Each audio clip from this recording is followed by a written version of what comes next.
तैयार रहिए, start.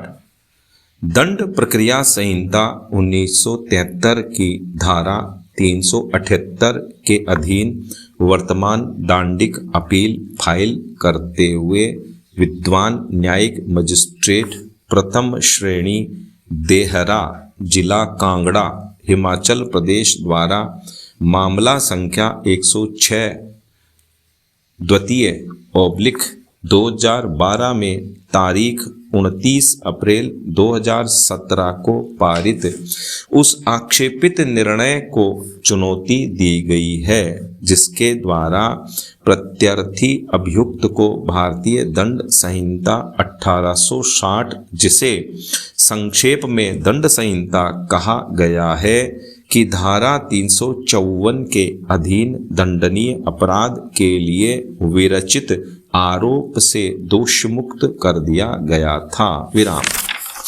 Para. अभिलेख से उद्भूत आवश्यक तथ्य इस प्रकार है कि तारीख 26 मई 2012 को शिकायतकर्ता अभियोक्त्री ने दंड प्रक्रिया संहिता की धारा 154 के अधीन अपना कथन प्रदर्श PW 6A अभिलिखित कराया, जिसमें यह उल्लेख किया गया कि वह सरकारी प्राथमिक स्कूल भटावा में खाना पकाने का कार्य करती है और उसका पति भिवानी, हरियाणा में आभूषण की एक दुकान पर काम करता है। विराम। अभियोक्त्री ने यह भी अभिकथन किया है कि तारीख 23 मई 2012 को लगभग 9:30 बजे अपराह्न में वह टेलीविजन देख रही थी और उसके बच्चे भोजन करने के पश्चात सोने जा चुके थे और जब वह शौच के लिए घर से बाहर निकली, प्रत्यर्थी अभियुक्त राजीव उर्फ दीनू अचानक वहां पहुंचा और उसने उसे दुर्भावनापूर्ण दबोच लिया। विराम। अभियोक्त्री ने अभियुक्त को धक्का दिया और सहायता के लिए चिल्लाई, किंतु वहां कोई नहीं आया। विराम। तारीख 24 मई 2012 को शिकायतकर्ता अभियोक्त्री ने ग्राम पंचायत के प्रधान और वार्ड के पंच के समक्ष आवेदन प्रस्तुत किया। विराम। शिकायतकर्ता ने अपनी शिकायत में यह भी प्रकथन किया कि उसने अपने पति को टेलीफोन पर सूचना भी दी। विराम। तारीख 25 मई 2012 को प्रधान ग्राम पंचायत और वार्ड पंच अभियोक्त्री के घर पर आए, किंतु वे किसी भी निष्कर्ष पर नहीं पहुंच सके। विराम। शिकायतकर्ता ने तारीख 26 मई 2012 को जब उसका पति घर पर पहुंचा, पुलिस में शिकायत दर्ज कराई। विराम। दंड प्रक्रिया संहिता की धारा 154 के अधीन अभिलिखित उपरोक्त शिकायत रिपोर्ट के आधार पर प्रत्यर्थी अभियुक्त के विरुद्ध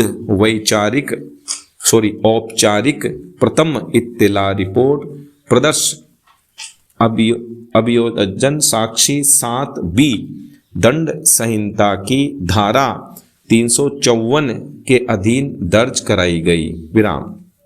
अन्वेषण पूरा होने के पश्चात पुलिस ने निचले न्यायालय के समक्ष आरोप पत्र प्रस्तुत किया। विराम। पहला, विद्वान न्यायिक मजिस्ट्रेट प्रथम श्रेणी देहरा, जिला कांगड़ा, हिमाचल प्रदेश ने प्रत्यर्थी अभियुक्त के विरुद्ध प्रथम दृष्टया मामला बनने से संबंधित समाधान हो जाने के पश्चात दंड संहिता की धारा 354 के अधीन आरोप विरचित किया, जिस पर अभियुक्त ने दोषी न होने का अभिवाक किया और विचारण किए जाने की मांग की।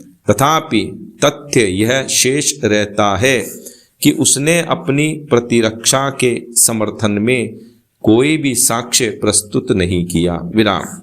विद्वान विचारण न्यायालय ने अभियोजन पक्ष की ओर से अभिलेख पर प्रस्तुत साक्ष्य के आधार पर प्रत्यर्थी अभियुक्त को दंड संहिता की धारा 354 के अधीन विरचित अपराध से दोषमुक्त कर दिया। विराम। इस पृष्ठभूमि में अपीलार्थी राज्य ने निचले न्यायालय द्वारा अभिलिखित दोष मुक्ति के विरुद्ध इस न्यायालय के समक्ष आवेदन किया है और वर्तमान अपील फाइल की है, जिसमें निचले न्यायालय द्वारा की गई प्रत्यर्थी अभियुक्त की दोष मुक्ति के आदेश को अपास्त करते हुए दोष सिद्धि किए जाने की ईप्सा की है। विराम। पैरा। विद्वान अपर महाधिवक्ता श्री M.L. चौहान ने इस न्यायालय का ध्यान निचले न्यायालय द्वारा अभिलिखित दोष मुक्ति के आक्षेपित निर्णय की ओर दिलाया है और दृढ़तापूर्वक यह दलील दी है कि आक्षेपित निर्णय विधि की दृष्टि से कायम रखे जाने योग्य नहीं है, क्योंकि यह निर्णय साक्ष्य के समुचित मूल्यांकन पर आधारित नहीं है और यह अभिखंडित तथा अपास्त किया जाना चाहिए। विराम।